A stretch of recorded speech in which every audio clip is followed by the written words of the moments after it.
नमस्कार दोस्तों, मेरा नाम है मोहित और इस वीडियो में हम बात करने वाले हैं कंप्यूटर सिस्टम के बारे में। एक कंप्यूटर सिस्टम हमसे बातचीत करने के लिए पेरिफेरल्स डिवाइस यानी इनपुट आउटपुट डिवाइस का उपयोग करता है, जैसे कीबोर्ड, माउस, मॉनिटर इत्यादि। इनको तीन भागों में बांटा गया है। सबसे पहला है इनपुट डिवाइस, दूसरा है आउटपुट डिवाइस और तीसरा है इनपुट आउटपुट डिवाइस। इन सबको एक एक करके हम देखेंगे। इनपुट डिवाइस की सहायता से हम कंप्यूटर को कोई भी कमांड दे सकते हैं या निर्देश दे सकते हैं। आपको कोई भी काम कंप्यूटर से करवाना है तो आप इनपुट डिवाइस की हेल्प लेते हैं, जैसे keyboard, mouse, touch pad, joystick, scanner, graphics tablet, barcode reader, webcam. ये सारे इनपुट डिवाइस के एग्जाम्पल्स हैं। आउटपुट डिवाइस, ये डिवाइस प्रोसेस किए गए डेटा से जो भी परिणाम या रिजल्ट मिलता है उसको हम जिस भाषा में समझ सकते हैं उसमें कन्वर्ट करके हमें प्रदान करता है। इसके उदाहरण है monitor, printer, plotter, projector, headphone, speaker इत्यादि। फिर बात करते हैं इनपुट आउटपुट डिवाइस। ऐसे डिवाइस जिनमें इनपुट डिवाइस और आउटपुट डिवाइस दोनों की विशेषताएं शामिल होती है उनको इनपुट आउटपुट डिवाइस कहते हैं। इसके एग्जाम्पल है fax machine, multifunctional device, modem. ये सारे इनपुट आउटपुट डिवाइस के एग्जाम्पल हैं। फिर बात करते हैं टाइप्स ऑफ प्रिंटर। प्रिंटर कितने प्रकार के होते हैं? तो जनरली प्रिंटर को दो भागों में बांटा गया है, इम्पैक्ट प्रिंटर और non impact printer. Impact printer में दो टाइप के प्रिंटर हैं, कैरेक्टर प्रिंटर और लाइन प्रिंटर। कैरेक्टर प्रिंटर सिर्फ कैरेक्टर्स को प्रिंट करता है और लाइन प्रिंटर सिर्फ लाइन को प्रिंट करता है।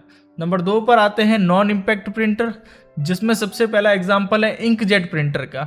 इंकजेट प्रिंटर जो होते हैं वो कलर प्रिंटर होते हैं और इनमें लिक्विड वाली इंक आती है। दूसरे नंबर पर है लेजर प्रिंटर। ये जो प्रिंटर होते हैं ये काफ़ी फास्ट होते हैं और इनमें ब्लैक कलर का पाउडर आता है जिसके जरिए ये प्रिंट देते हैं और सिर्फ ब्लैक एंड वाइट प्रिंट निकालते हैं।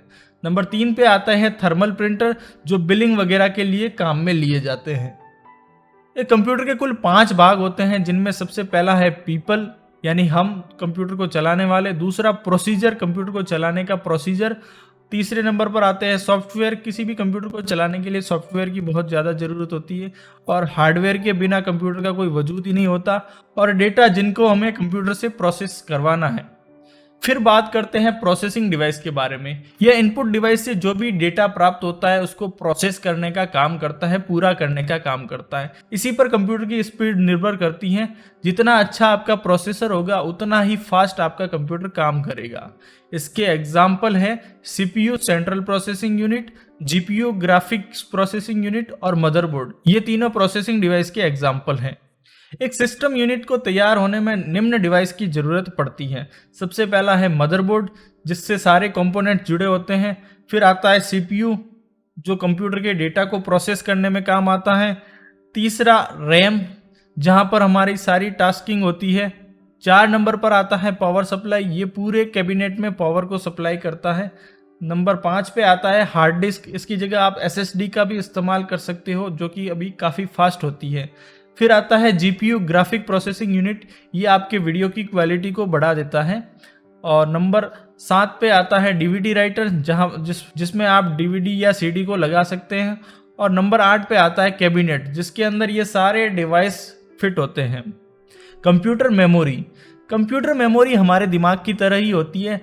जिस तरह हम कुछ भी देखते हैं, कोई भी काम करते हैं, वो हमारे दिमाग के अंदर सेव हो जाता है, स्टोर हो जाता है। फिर जब भी उसकी ज़रूरत पड़ती है हम वापस उसको रिमेंबर करके पता कर सकते हैं। उसी तरह कंप्यूटर की मेमोरी होती है, जहाँ पर सारा डेटा और इन्फॉर्मेशन को रखा जाता है। कंप्यूटर की मेमोरी को 3 भागों में बांटा गया है। सबसे पहली है कैश मेमोरी, नंबर 2 पे है प्राइमरी मेमोरी और नंबर 3 पे है सेकेंडरी मेमोरी। इन तीनों को हम एक एक करके देखेंगे। कैश मेमोरी, ये बार बार इस्तेमाल किए जाने वाले डेटा को अपने अंदर सेव करती है और टेम्पररी पीरियड के लिए सेव करती है। यह सीपीयू और प्राइमरी मेमोरी की स्पीड को बढ़ा देता है और बाकी सारी मेमोरी की तुलना में ये सबसे फास्ट होती है। नंबर 2 पे है प्राइमरी मेमोरी। यह मेमोरी केवल उन डेटा व निर्देश को स्टोर करती है जिस पर कंप्यूटर वर्तमान में काम कर रहा है। हम जो भी एप्लीकेशन खोलते हैं, जो भी टास्क कर रहे होते हैं, वो सीधा प्राइमरी मेमोरी में रन कर रहा होता है। अगर हम पावर ऑफ कर दें तो वो सारा डेटा प्राइमरी मेमोरी से चला जाता है। एक कंप्यूटर बिना प्राइमरी मेमोरी के कोई काम का नहीं है। बिना प्राइमरी मेमोरी के वो चल ही नहीं सकता। प्राइमरी मेमोरी को दो भागों में बांटा गया है। सबसे पहला है रैम, जिसका पूरा नाम है रैंडम एक्सेस मेमोरी, और नंबर 2 पे है रोम, जिसका पूरा नाम है read only memory. RAM 2 type की होती है, डी रैम और एस रैम, और रोम 3 टाइप के होते हैं, पी रोम, ईपी रोम और फ्लैश मेमोरी। नंबर 3 पर है सेकेंडरी मेमोरी। ये वो मेमोरी होती है जहां पर हमारा डेटा परमानेंटली स्टोर रहता है। इसके अंदर हम हमारे सारे फोटोज, वीडियो, जितनी भी एप्लीकेशंस या जो भी हम फाइलें डाउनलोड करते हैं वो सारी इसी मेमोरी के अंदर स्टोर रहती है। ये मेन मेमोरी प्राइमरी मेमोरी से स्लो होती है और इसमें पावर ऑफ होने के बाद भी डेटा स्टोर रहता है। आप इसमें लंबे टाइम तक डेटा को स्टोर कर सकते हो, चाहे 1 महीना हो, 2 महीना, 5 महीने, 5 साल, 10 साल। जब तक आप डेटा को डिलीट नहीं कर देते तब तक डेटा इसके अंदर स्टोर रहता है। इसके एग्जाम्पल है hard disk, optical disk, pen drive, SD card, micro SD card. Optical disk में सीडी और डीवीडी आती है। अब हम बात करेंगे मेमोरी को मेजर कैसे करते हैं, उसको मापते कैसे हैं। तो मेमोरी की सबसे छोटी इकाई होती है बिट। एक बिट जो होता है वो एक बाइनरी डिजिट के बराबर होता है, यानी कि 0 और 1 की वैल्यू को कंटेन करता है। 8 बिट मिलकर एक बाइट बनाते हैं और 1024 बाइट्स मिलकर एक केबी बनाते हैं। केबी का पूरा नाम किलो बाइट्स है, और 1024 केबी मिलकर एक एमबी बनाते हैं। एमबी का मतलब मेगाबाइट्स होता है, और 1024 एमबी मिलती हैं तब 1 जीबी बनता है, यानी गीगाबाइट बनता है। और 1024 गीगाबाइट मिलकर 1 टीबी यानी टेराबाइट्स बनाते हैं। फिर बात करते हैं कंप्यूटर की कॉन्फ़िगरेशन को कैसे चेक करेंगे। तो अगर आप विंडो ऑपरेटिंग सिस्टम का इस्तेमाल कर रहे हैं तो आपको अपनी कंप्यूटर की कॉन्फ़िगरेशन को चेक करना है। तो उसके लिए सबसे पहले आपको स्टार्ट मेन्यू में जाना होगा, फिर सेटिंग्स के अंदर जाना होगा। सेटिंग्स के अंदर सिस्टम का ऑप्शन आएगा, उसके अंदर अबाउट पर क्लिक करोगे तब आपको आपके कंप्यूटर की सारी डिटेल्स मिल जाएगी, जैसे कौन सा प्रोसेसर लगा हुआ है, कितनी रैम है, कौन सा ऑपरेटिंग सिस्टम इस्तेमाल हो रखा है, सिस्टम का टाइप क्या है, 64 बिट है या 32 बिट है। ये सारी जानकारी आप यहाँ से प्राप्त कर सकते हो। तो दोस्तों, इस वीडियो में बस इतना ही। मिलते हैं नेक्स्ट वीडियो में। जय हिंद।